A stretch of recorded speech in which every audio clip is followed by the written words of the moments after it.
Alright, we reacted to 12 unsettling true horror stories animated. If you guys are new, make sure you guys like, subscribe, and then comment down below what you want me to react to, and then let's get to the video. My shift is so slow and boring that I'm struggling to stay awake.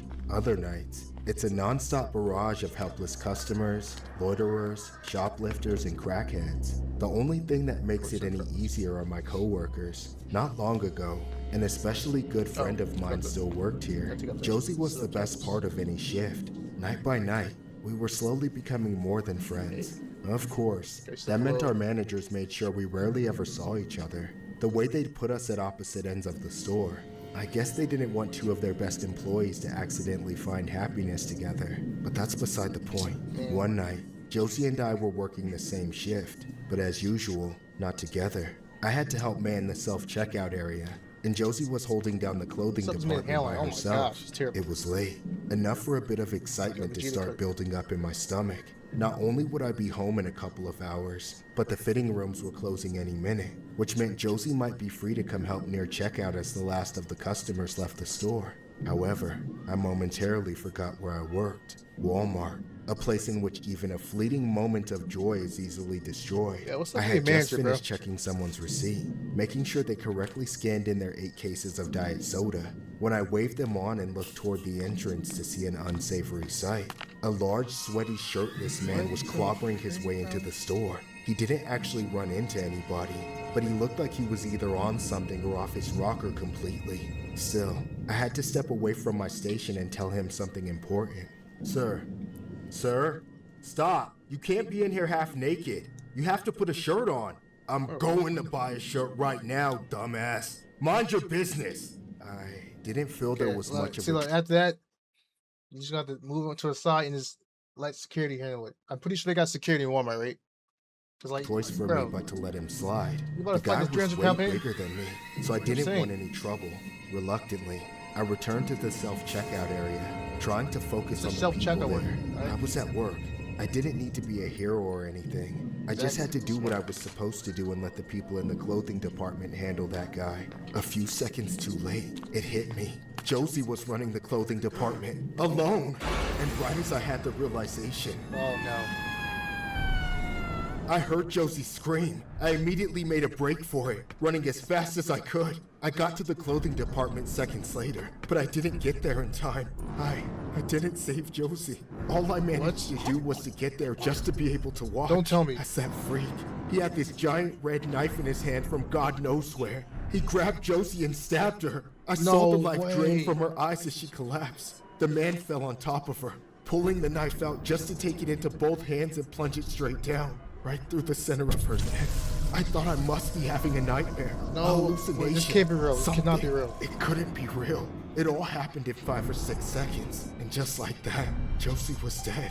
Even if I hadn't been frozen in shock, I couldn't have stopped him. No one could have. That man was a monster. And then he craned his neck back to look at me. His face and mouth soaked in Josie's blood. His eyes full of such pure evil. They couldn't have been human. Why? She wouldn't stop following me. Now why can't you just leave me alone? The man started coming toward me. I wanted to stand there and fight him or die and join Josie, but I was too afraid. My instincts took over and I ran like a coward. I could barely breathe through the tears, and somehow...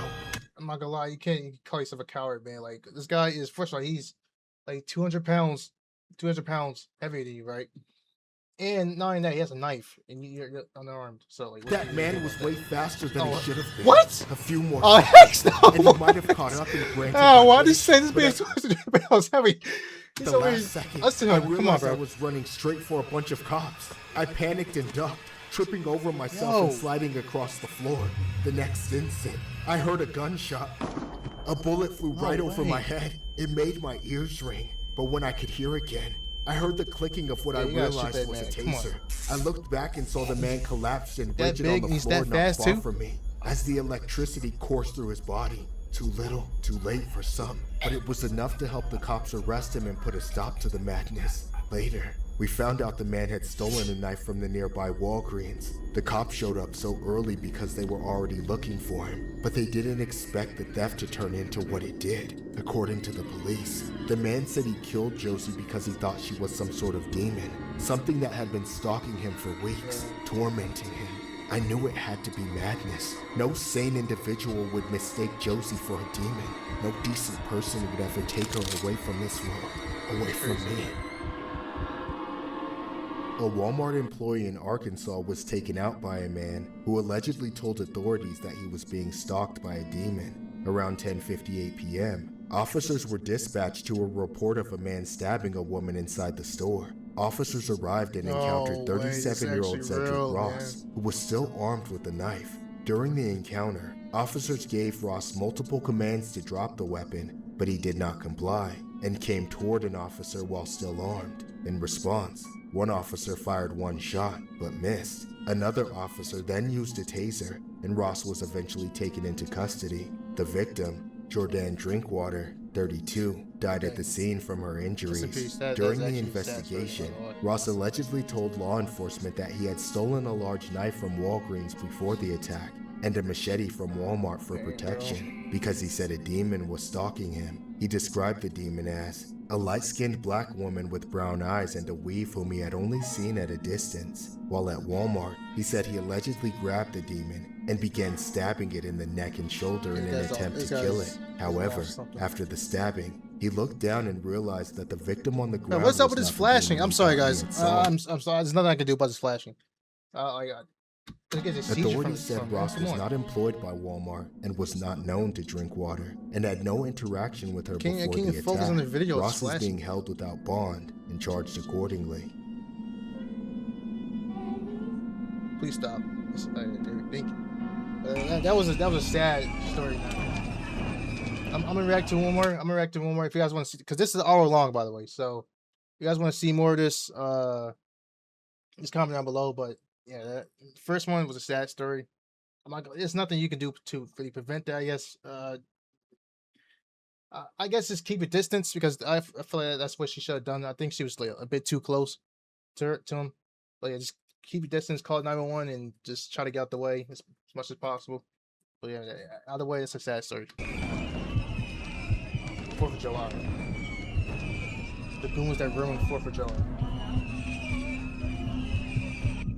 My wife and I have 2 kids Bro, what's up with the feet, who just bro? Come recently hit the age where they can appreciate fireworks. Up until now, the loud noises only scared them and made them cry. But this year, it was a major fear they wanted to conquer, sort of like a big roller coaster. Of course, for our kids' first clear memories of fireworks, it was better for them to experience something a bit more organized and more artfully inspired than a bunch of drunk aunts and uncles launching mortars at each other at a family gathering. With that in mind, we took a trip to the beach. The town there puts on a yearly fireworks show at sundown. The show was a little disappointing for us adults, but more than enough bright colors and explosions for the kids. Unfortunately, the difficult part of the night came on the walk back to the car. Somewhere along the way, I must have stopped paying attention to the streets and slipped into a sketchy area. We kept hearing and seeing smaller fireworks going off all around us. Just regular people shooting off whatever they had like anywhere else in the country does when the big show is done.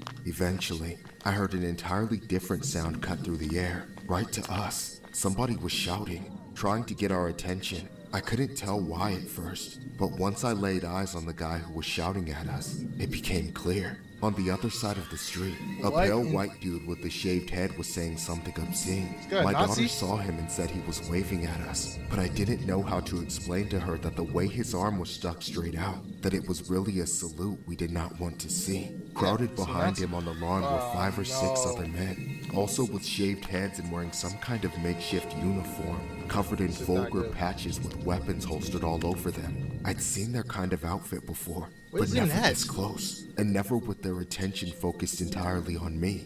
I told my family to look away and pick up the pace, trying to hide the terror in my voice. Our kids were confused, but my wife was already picking up our son, and I was getting ready to grab my daughter if I had to. Unsatisfied with us, the leader shouted at us to come back, and when we didn't, him and his followers crossed the street and started to quickly close the gap. I knew then that we weren't getting out of this unscathed, Soon, the men crossed in front of us and forced us to stop. We were surrounded. If there was any tiny chance of escaping without a fight, this was my last opportunity to make it happen. Is there a problem, sir? Don't you idiots know it's not safe to be here after sundown? No, I was not aware. Sundown Town, you but serious, we were bro? already leaving. You come around here from that cesspool you call a city and muck up our town, trying to multiply and mooch off us. Sir, I promise we will leave your town and immediately go home, as long as you let us go. Is that right? Well, allow us to make sure you run plenty far enough, huh? Without explaining what he meant, the man stepped aside, clearing the path. But at the same time, the men surrounding us didn't budge. They did the opposite, clenching us in, forcing us to go out the opening. It was the direction we were headed from the start. But suddenly, especially with the smirk on that man's face as he waved us on, going that way didn't seem like something we wanted to do. On the other hand, we didn't have a choice. I led us forward, carefully guarding my daughter. My wife followed with our son in her arms. We made it out of the circle, away from the gang about 20 feet, when all of a sudden, I heard something. A fuse? Who would be lighting fireworks right now? Then it hit me. They were pointed at us. I shouted at my family to run, but before we could move, there was an explosion. It blinded us, deafened us. All I saw was a bright light, then nothing, and just raging in my ears. I could still feel my daughter's hand, but barely. I picked her up, hoping my wife would do the same as I did. Then I kept running blindly. I couldn't even see the ground at my feet, but I knew I couldn't stay still. Those men shot a goddamn bomb at us. I didn't want to find out what else they would do while we reeled from the shockwave. After what felt like an eternity, I slowly regained my hearing and vision, but nothing was quite the same. My wife was nowhere to be seen. I feared the worst. My stomach dropped and twisted, but I pushed the thought out of my head. I had to stay focused and get help. No longer knew where I was, but I had my phone, so I could still call the police. Thankfully, within an hour, my family was reunited. My wife and son hadn't been captured. The men who assaulted us and shot fireworks at us were arrested, but released the same day. It gave us just enough time to leave without being followed. Those men are still free, and I don't doubt they will take pleasure in traumatizing another innocent black family the next chance they get.